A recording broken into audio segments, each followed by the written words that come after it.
Hello, everybody. Good evening. My name is Mary Okun, and you're very welcome to today's webinar on menopause and relationships. I am one of the many voices that is speaking up to normalize and to normalize the conversation. Menopause is not really a disease, it's a season, it's a phase, it's a stage that we go through. It's a transformational phase that we go through. So I'm pleased. I would want everyone to. Can you hear me? Yes, we can hear you. I can hear Oh, you. okay. Okay. I thought my Wi-Fi went off. Okay. Um, I would want everyone to please relax and Antoinette said, write your questions down if you have any while I'm speaking, and we'll try to address them. I will do my best not to make this as lengthy as possible so that we have more time to actually be more interactive. So please get comfortable and know that this is a safe space. And I will be as open and transparent and raw as possible. No holding back on this webinar. My goal today is to walk us through the challenges and the changes, and most importantly, the opportunities this stage brings to our relationships and our own lives. Before menopause, what was your relationship with yourself? And this particular question really is going to be the driving force behind who you're going to be post menopause, really. How well do you know yourself? Many women rarely pause to reflect deeply on their inner world. Who are you, your inner voice? Who are you as a person? We rarely take time to reflect on who we are outside of the roles we play, being it a daughter, wife, mother, worker, church member, whoever you are. We literally, as women, jump into these roles when we're growing up, and most at times we neglect who we are. We don't even look beyond the roles we're playing. We end up jumping into the roles, accepting them, and we move. We're that flexible. Women are very much flexible emotionally, mentally. We just jump into roles and we move. But deep down, who are you? What do you love? What makes you happy? Did you truly enjoy your life, or were you just living for other people? Even if you're a daughter, you're not married on this webinar today, and you're a single person, who have you been? Were you living for other people, your family members, and trying to be who you were expected to be? And now you're going through what you're going through, and you can't navigate who you're meant to be. So the reality is that many of us buried our hobbies, our self-care, and even our faith practices because of responsibilities. So this season literally forces us to rediscover ourselves. You are forced. Pre Perimenopause and menopause will force you to do things that you never thought you would do or you want to do. Things like hobbies. Did you ever have hobbies?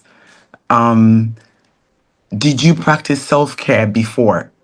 Did you have a regimen about your body, your hair, your nails? Did you practice self-care? Or even foods? Did you have favorite foods? Or were you cooking food that was expected of you to cook for the house, for the family, for your loved ones in the relationship? Did you prioritize yourself? Did you ever discover the things you loved to eat? You know, the choices that was being made in the household, were you part of it? Were you prioritized? Or at the end of the day, you took a back seat and the family was prioritized, the work was prioritized, things like that. So I would want us to ask yourself, were you truly emotionally and mentally happy? Or were you just getting by? Did you experience or ignore your mental health challenges? Did you have any? And many women carry undiagnosed. That's another part. In our culture, we don't really do mental health psychology and diagnosis and stuff. We just go about, oh, I'm depressed today. Oh, she's snappy. Oh, she's moody today. Many of us have undiagnosed mental health issues and challenges that was never diagnosed. And going through this period, it's going to be magnified. So there's anxiety, there's depression that could be undiagnosed, there's stress, and then there is something that a lot of people don't see, PTSD, and a lot of times we have trauma that we carry along, we bury deep down inside of us as women because we need to function, because we need to care for other people. We need to show up every day, get the family ready, get yourself ready, get the house moving. If you're a daughter, you need to get the home ready, make sure your parents are fine. You sacrifice your happiness as a daughter to make sure that your parents are fine. If you have brothers, they could care less, really, that's reality. It all falls on the women. Society expects us to show up even if we're down emotionally. We have to rise. Women are told, you take care of your parents. Even if the brother may have more money to take care of the parents, they will put the parents on you and the brother provides financially. So emotional expectation, mental, physical, psychological, and spiritual. We had so much to give. We were expected to show up in all these areas. During this phase we're going through this season, it's a whole different life that comes after that. Our bodies, literally, Mother Nature tells you that it's okay. It's over now. We're no longer going to carry everybody on our shoulders. Oxytocin leaves us, and so does the nurturing part of us at the end of the day. So, who are you and who were you before this phase started in your life? Slide 3, please. On this slide, I want to talk about our mental and emotional well being. Culturally, mental health is often, like I said, is ignored in our African culture. We don't really talk about it. It's not really embraced. And when we talk about mental health, most people associate mental health with madness. That's all they know. You talk about mental health, you don't decolo, you're mad. They are crazy. But people don't understand that ordinary having a sleep disorder or you having insomnia can deteriorate your mental health. Simple insomnia, simple not getting enough sleep can affect your mental health. So we're yet to catch up on this part of the world, how basic little things that we take for granted every day affect our mental health. And this also will affect our relationships at the end of the day, because if you have a cranky woman, you have a mother who is mentally drained, she didn't sleep well, it will start affecting everybody around her that she's caring for. So we carry anxiety, trauma, depression, and stress long before menopause. Menopause basically just brings these hidden struggles to the surface. And that's why being self aware and seeking help and not pretending all is well is very important. Unfortunately, we have a cultural silence when it comes to all these mental health and menopausal issues. But we have to, as women, learn to speak up. We need to learn to reach for help and speak up. And sometimes it's just a basic supplement here and there that needs to be supplemented, and you're okay. So truly, our mental health is health. Do not let us ignore it. Slide 4, please.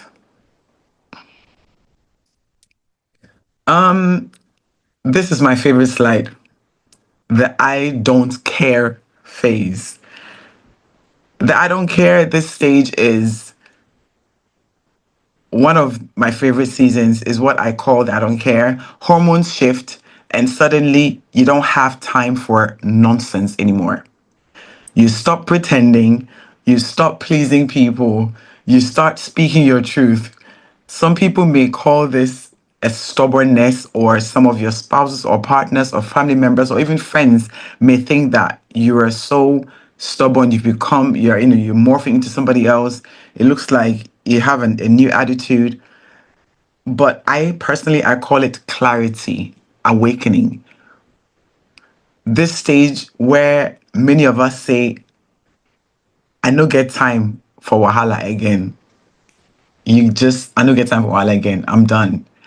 The hormonal changes makes us less tolerant of unhealthy dynamics. Suddenly, you want to speak your truth, set boundaries, and stop people pleasing. These This particular slide is really the A and O, like they say in Germany, the A and O, the A to Z of your relationship dynamics. Your hormonal changes, the intolerance, if it starts with your family, your parental, your maternal family, and if you were someone that before people walked over, you were pushed over, you were very accommodating, right now you won't care anymore. Oxytocin, that nurturing hormone, leaves you. You don't want to care. You would tell them to find somebody else because you are struggling just to pass through the day without having any mood swings, without snapping at anyone. If you have to go to work, you could be very irritable at work right now. You can't tolerate nonsense in your workplace. Any small thing, you're ready to snap at somebody, So this phase really can look unhealthy, but it is oxytocin leaving you and leaving you with no tolerance for BS, no tolerance for any excesses or people pleasing, So you stop and you want to start prioritizing yourself.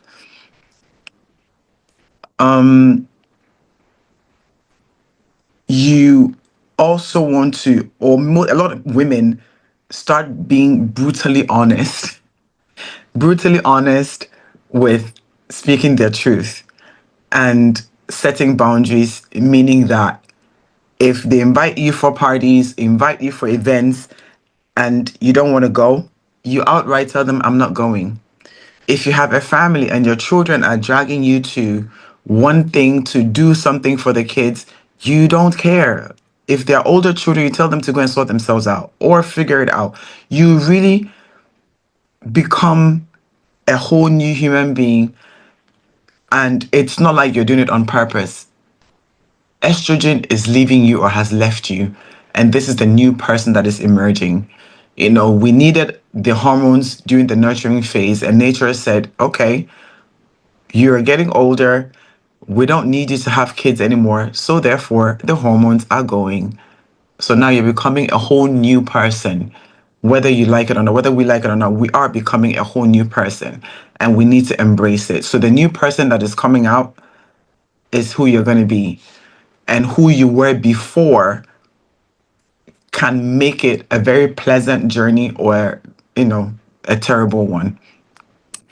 Slide 5, please. So slide 5 talks about changing relationship dynamics. These changes affect our family, children, friends, and especially our romantic partners. We'll get a bit deeper into that. You may find yourself more easily irritated, less patient, like I mentioned, or you're pulling away from surface level friendships. Your partner may feel rejected or confused because he doesn't understand what's happening inside of your body.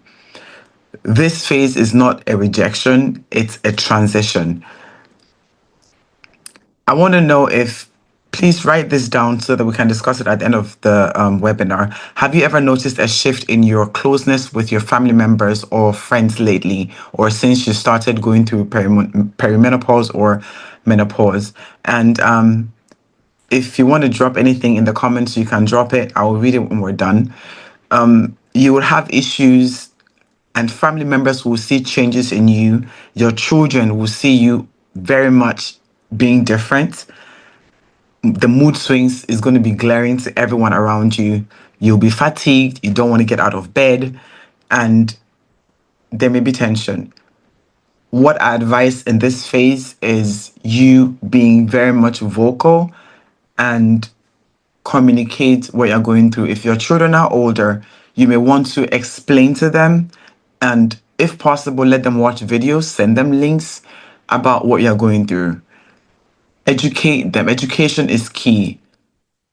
If your children understand what you're going through, and children normally are very much accommodating and very empathetic towards their mother if there are changes. Family members also very much accommodating. But you have to communicate these things.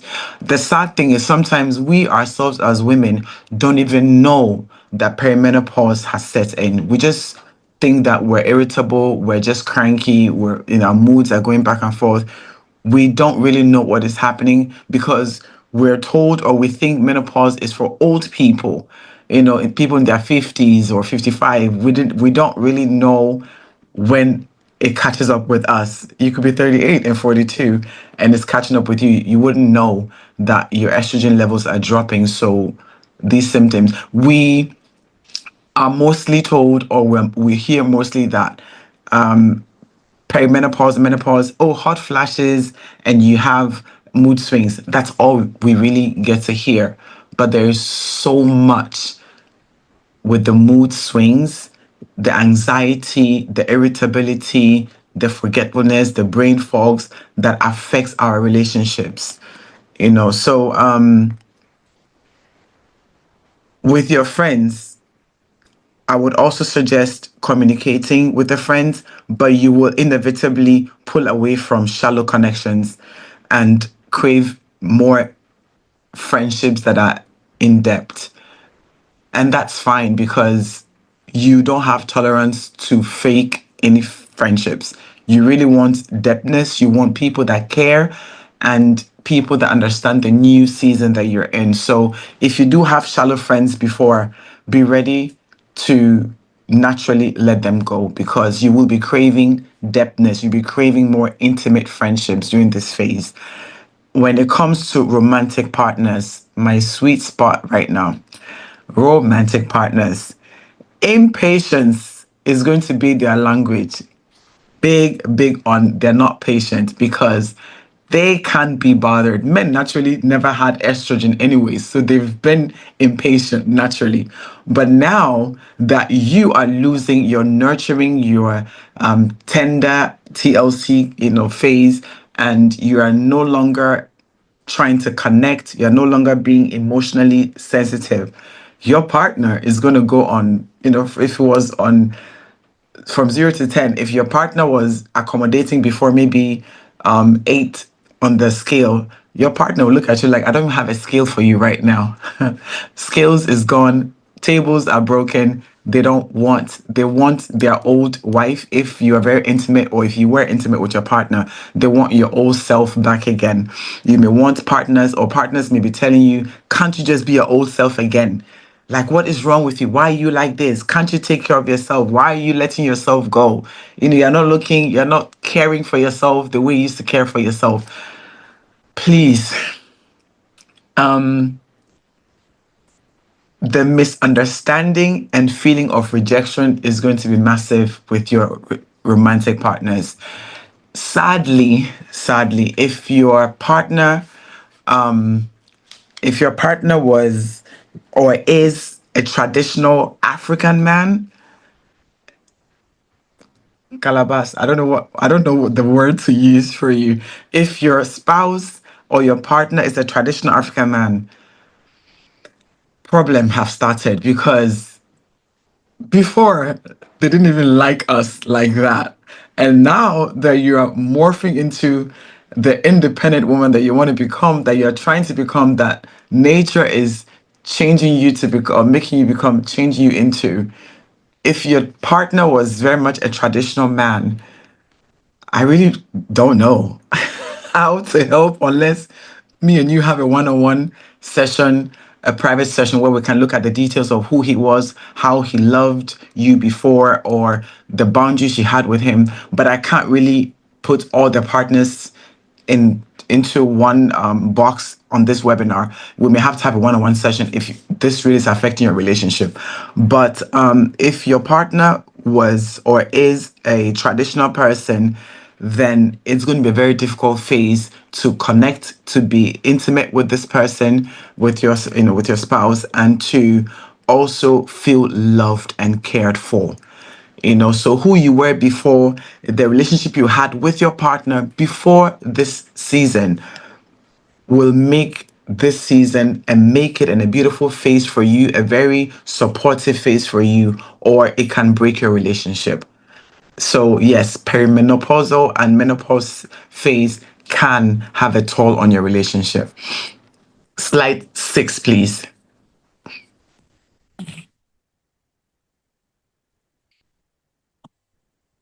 Menopause symptoms that affect relationships. So the honest truth is menopause can bring tough symptoms like anger, anxiety, depression, irritability, mood swings, physically. Like I had mentioned before, it may reduce your libido. We're all aware of all these medical issues, and it will cause the vaginal dryness or make sex really unpleasant. And if you were somebody that didn't really like sex before, or you didn't like the intimacy and intricacies of sex before, this phase is going to be way, way worse, you know, your estrogen drops. And then oxytocin, the bonding hormone. So the oxytocin really is the hormone that makes you want to bond with people, your children, your spouse, your partner, friends. It's the nurturing hormone that women have when we want to start, or when the body is ready to have children. God and nature designed that. So you are the hormone that once you want to bond with people, it drops or it disappears completely. And then suddenly, you feel less of wanting to hug people. You don't really seek or desire affection, physical affection. You don't really want to be intimate, and don't feel the same. You want to communicate these things to the people around you. Again, your children, siblings, parents, uncles, friends will be very much tolerant when you're explaining these changes to them, because they're not very much close to you anymore. Now, if it's your partner, your romantic partner, again, this phase, I really don't know how to explain this phase with our relationships. It has broken many relationships.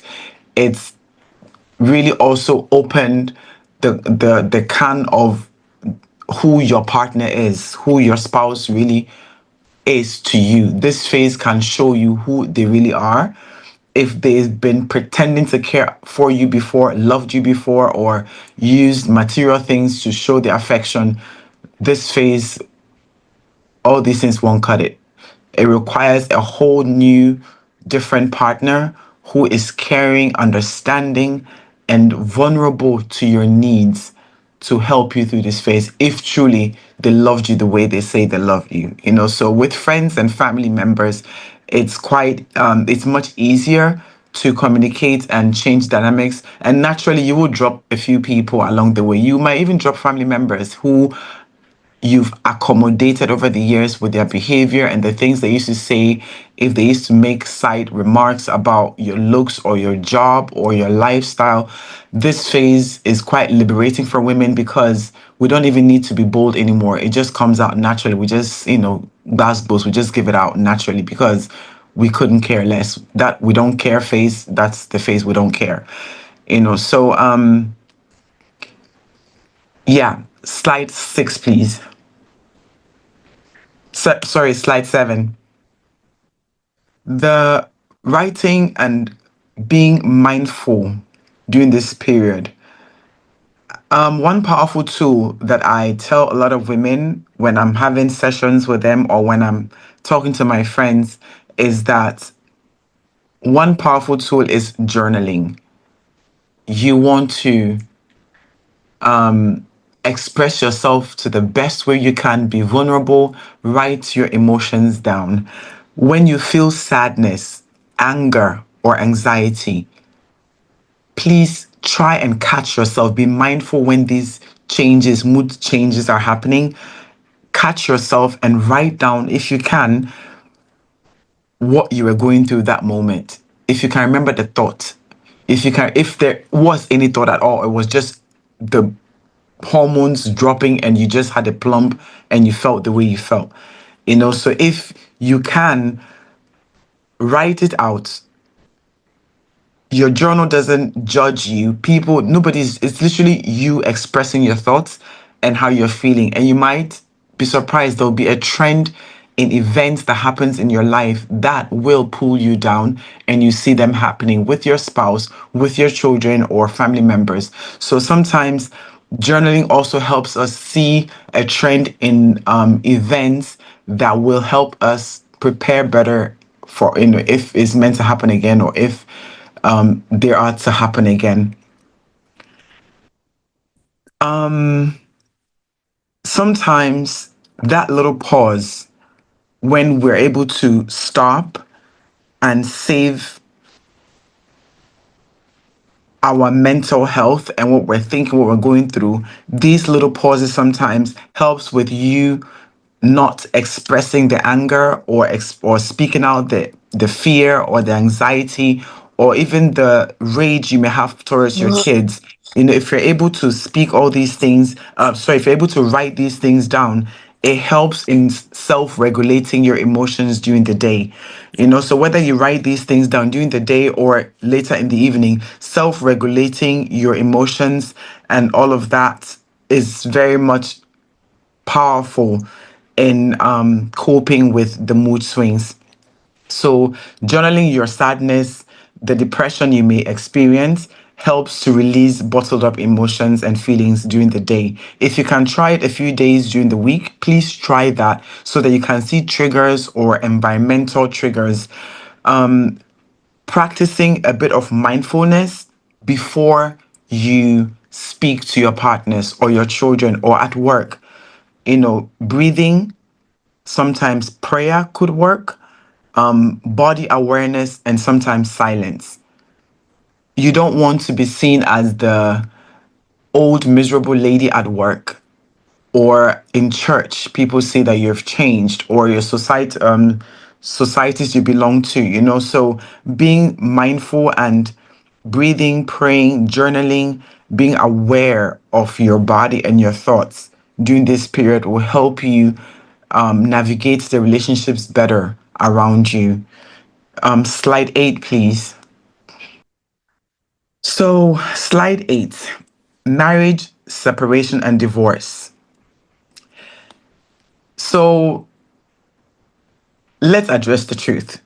Divorce rates, I did a bit of research and I saw some research papers that said that divorce rates amongst menopausal women is way higher than non-menopausal women.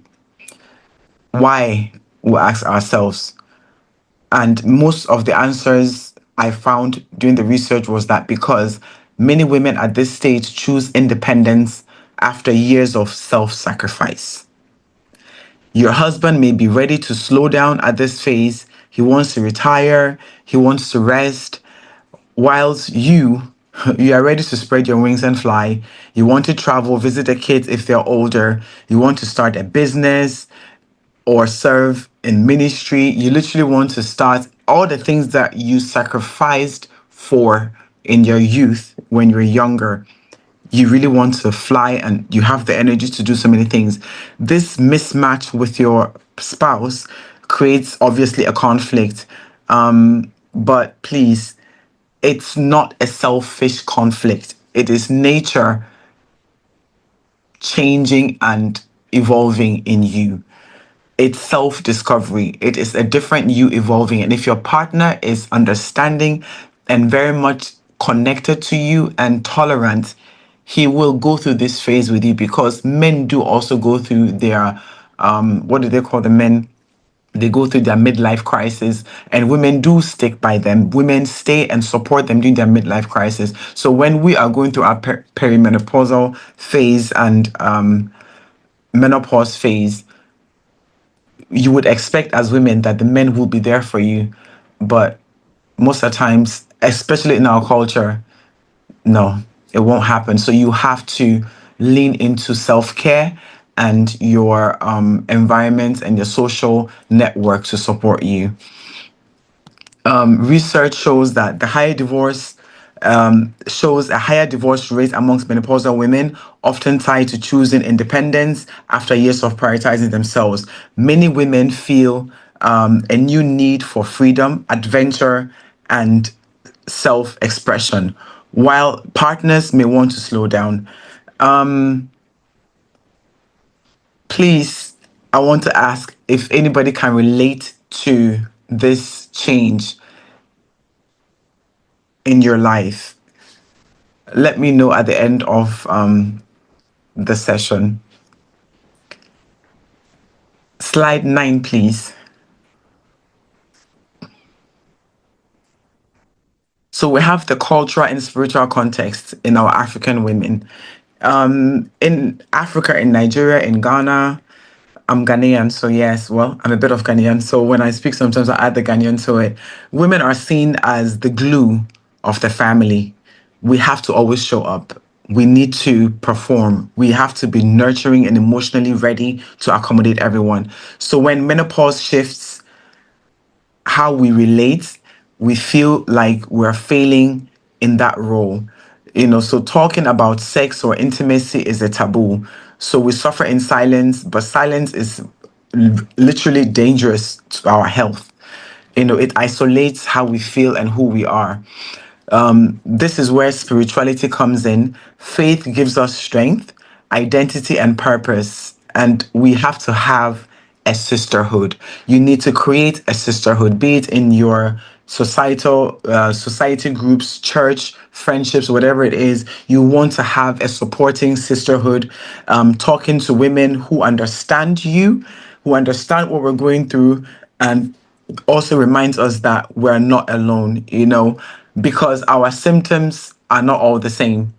So sometimes speaking out to other women, other people going through the same thing can help us see that, we're really not alone and we're not crazy. Slide 10, please. So we're moving forward with power. Menopause is not the end, truly. I've heard many women say that after menopause, the liberation beyond that rainbow is beautiful. The intimacy part apparently comes back. We become very much enhanced and we want to explore. I look forward to that myself. But menopause is not the end. Perimenopause is not the end. It's just a rebirth of who we are. It's our season to redefine ourselves, to learn our body, to speak openly, to invest in our health, our joy, and our calling, especially our calling. Please, on that, our calling, during this phase, I would want to urge women not to take impulsive decisions because of the mood swings and the changes in our bodies. Please do not take impulsive decisions. You want to move to a different country, you want to start something new, you want to leave, pack your things and go and live elsewhere. Let's, I wouldn't say wait it out, but find healthier ways to cope with the mood swings and the lows and the highs that we go through, because a lot of women that doing the research that have found that divorce during their perimenopausal and menopausal phases reported that they regretted when they passed menopause, they regretted having gone through the divorce because they took decisions on impulse. So please let us not get so irritated by our partners, family members, and decide to also change partners.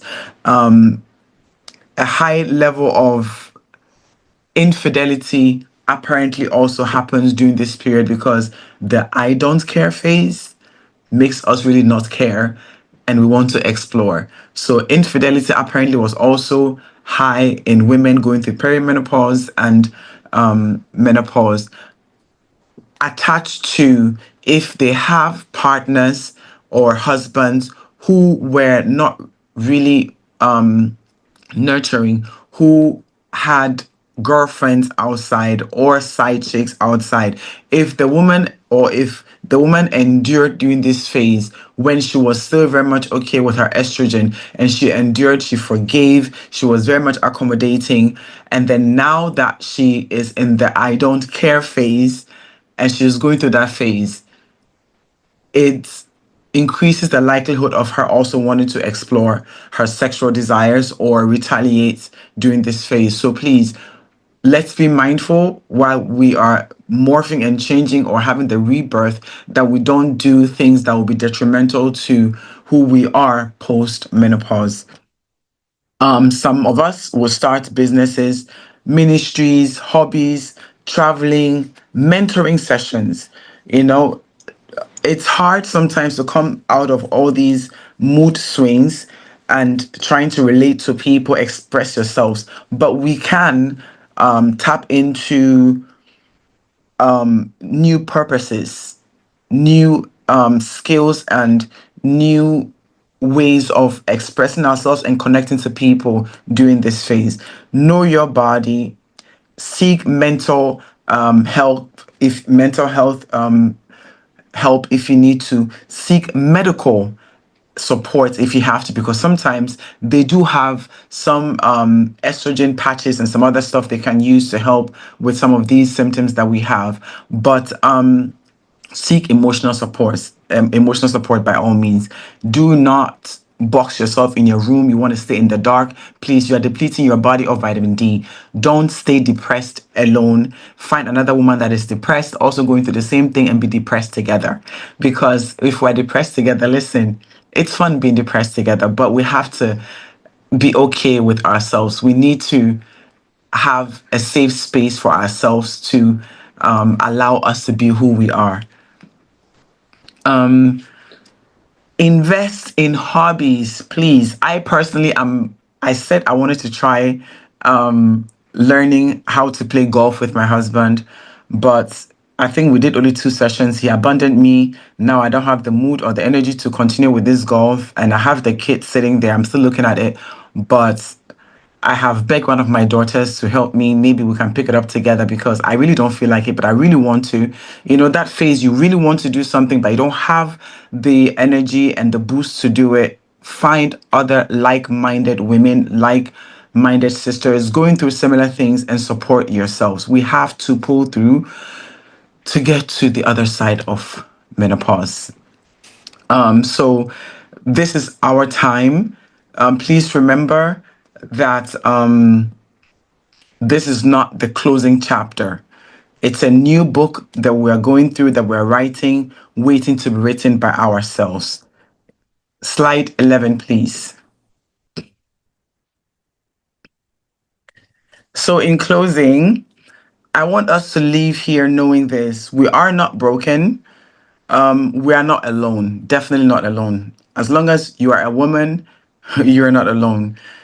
And we are not less of a woman because of what we're going through. This season is our invitation to live with freedom, boldness, and wisdom. So, this is bringing me to the end of my webinar. I'm opening the floor. What stood out to you today during my talk? Or what questions do you have about navigating menopause and relationships? I'm ready to listen. I'm ready to speak and answer to the best of my capability and knowledge.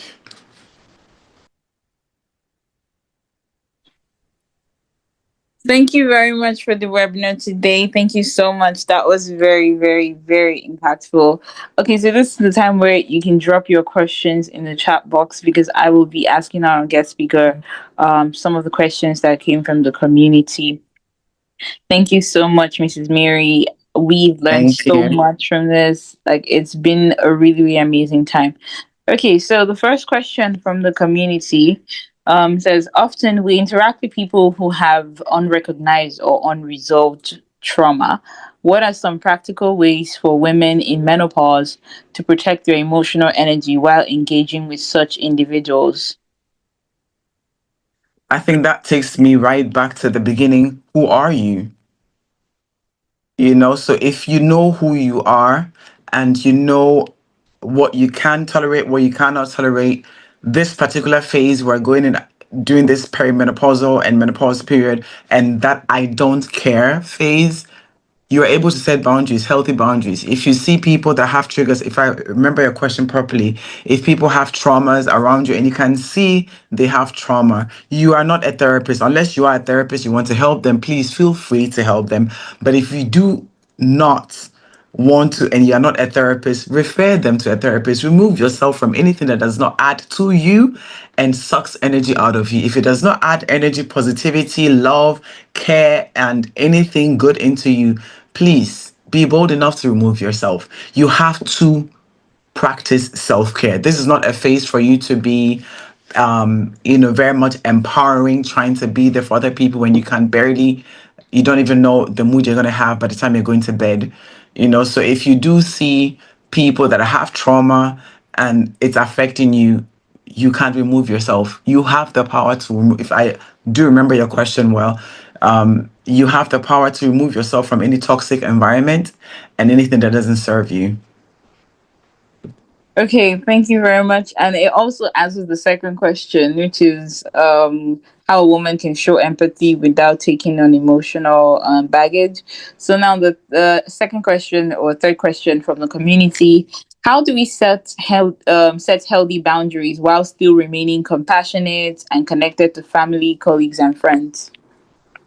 It's going to be hard because you are in the I don't give a phase, and you really don't. But you want to care. Oxytocin has left you, so you really don't give a but you want to be kind. If you were a kind person before perimenopause, menopause, you will still be a kind person after. If naturally you're a kind person, you will be kind, but you can practice you can practice boundaries being kind.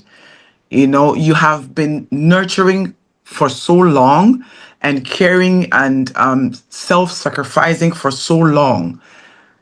It's time to pour into you. So like I had said in my presentation, there will be time you will let people go. You will let surface relationships and friendships go. And if you're setting boundaries and these surface friendships and relationships and family members and whatnot, they won't accept it or they want to push your buttons, again, we don't care. Remove yourself and take care of yourself, your well-being. Okay, so now taking questions from the chat box. First question: how can one deal with an unsupportive partner who uses derogatory words on you always? Always.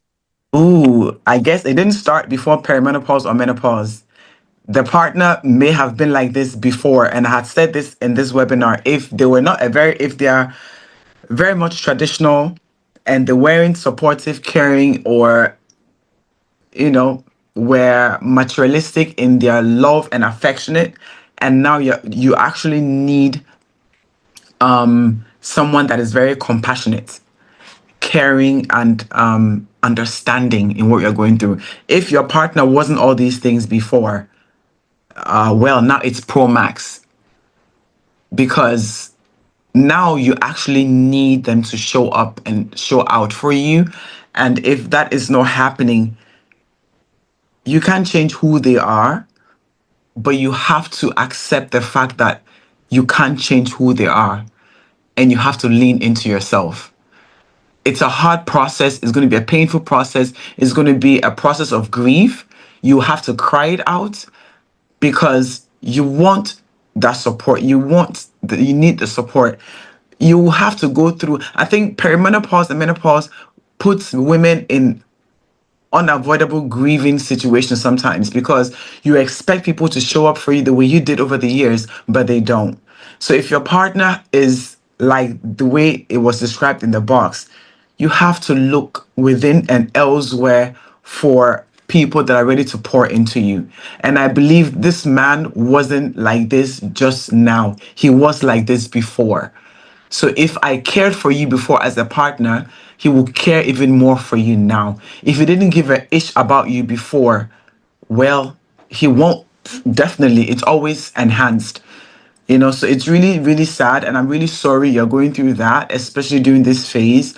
I'm there. If you want to speak on one-on-one, you can DM me, get my number or my number from the admin of the host, we can talk and be more specific with the issues and navigate around it. But definitely, perimenopause and menopause magnifies your relationship issues. And like I said, divorces and separations are very much high during this phase for most women. Most divorces that are submitted during this phase comes from women, not from men.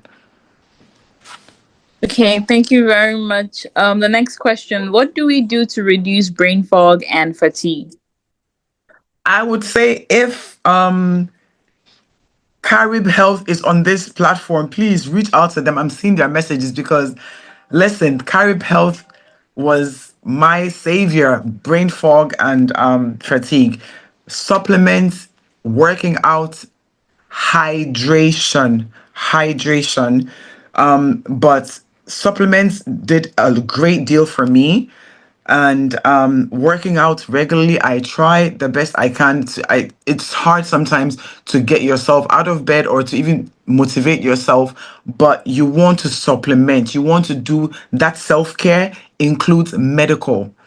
Check the estrogen levels in your body. Let them check your hormones to see how they can help you medically to balance these things. Sometimes just taking one or two supplements can balance your hormones and you feel better.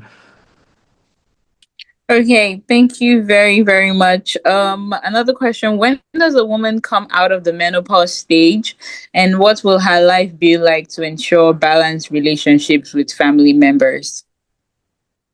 When will you come out of menopause? Nobody knows. It's very much individualistic when a woman comes out of it. Same way with when it starts, the onset of it. You never know when, how long it lasts. Every woman is different. Observe yourself and seek medical help. Let them check your hormones. Find a holistic doctor or a holistic hospital that is well invested in natural and natural care for them to check your hormones and how to eat and how to care for yourself, overall holistic ways, your workplace health, your relationship with your family, your siblings, your children. Find triggers, find a therapist if you have to, find a counselor if you have to, because a lot of times, if you're able to express your emotions and what you're going through with a medical profession or a mental health profession, it really, really helps in managing the symptoms and the changes. So, what happened? When are you going to come out of it? Really, nobody knows. But apparently, from the research, the grass appears to be greener when we're out of it. I'm looking forward to it myself. Okay, thank you very, very much. We hope that the grass is actually greener on the other side. Next question: how can one boost libido, especially when you have a caring and supporting partner? Again, medical. You want to seek holistic medical, and also you want to go back to, if he's a very supportive person, aside from the medical part, what I would give you as a psychotherapist is let your partner start the dating phase again. Get back into dating yourself. Get back into being, doing the little things that used to spice the relationship. Rediscover your wife. Like, he would have to want to rediscover the new person you're becoming, and you also being very much communicating your desires and how you're feeling. I love a husband or a partner that is supportive. It is so much easier to express all these things or to explain these things to them. They want to read up, show him videos that is meant for men to learn about perimenopause and menopause. Let him watch a few of these videos together, and then express your own changes and the things you're going through, and date yourselves again.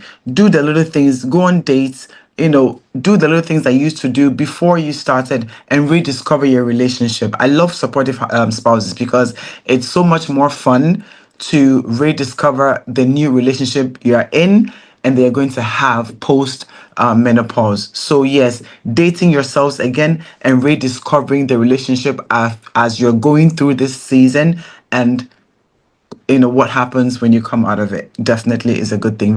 To date yourselves again. Okay, so this particular question, I feel like it would be so much better for the experts at Meno Haven, but let me just read that loud. Is it normal for each hot flash to come with pounding headaches that last after the heat subsides? All right, so like you said, this is one is not for me. This one don't pass therapy. Okay, so if you posted this question, you can just drop the question at the Menohaven community, and we have an expert who definitely have an answer for you regarding hot flashes. Okay, next question, or this should be the last question, unless anybody has any other questions. Does not being sexually active worsen menopause symptoms? Ah, that's individual. Though. Some women are very much active and chasing their spouses all over the place during menopause. So, what's the question again? Does sexually what? Say that again. Does not being sexually active worsen menopausal symptoms? I think that is a good one for the medical people to answer. But I want to ask, as a therapist, why are you not sexually active? That is what I would want to know as a therapist. Don't you like your spouse anymore? Did he piss you off? What did he do? Why don't you want to have sex with your partner? That is what I want to know as a therapist. Because you telling me, like me hearing this question, for me is beyond menopause. Even if you're going through perimenopause or menopause and you have a loving and caring, supportive partner, you don't want to mess with them, not tease them, play around with them, just be playful and enjoy the relationship. But you not wanting to, for me already, I would want to know more why. Okay, thank you very, very much. If you want to join the community, just hold on. The link will be posted in the chat box. So if you haven't joined the Meno Haven community, you can join today. Next question. Does menopause make you forgetful? Oh yeah, listen, yes, yes, yes. Brain fog. It's called brain fog. Please research it. It's called brain fog. Yes, it does. Okay, so that is all for the questions that we have. If you have more questions for Mrs. Mary, you can drop them at our Meno Haven community, and then Mrs. Mary will be there. She's on the platform and she will answer all the questions that you have. Thank you so much for this wonderful session, for answering the questions. The link to join the community is in the chat box. Just go to the chat box. If you haven't joined, go through the process, and then you will be let into the community. Thank you so much for attending the webinar today. I'm going to give the floor to our founder now, Mrs. Adenka, to give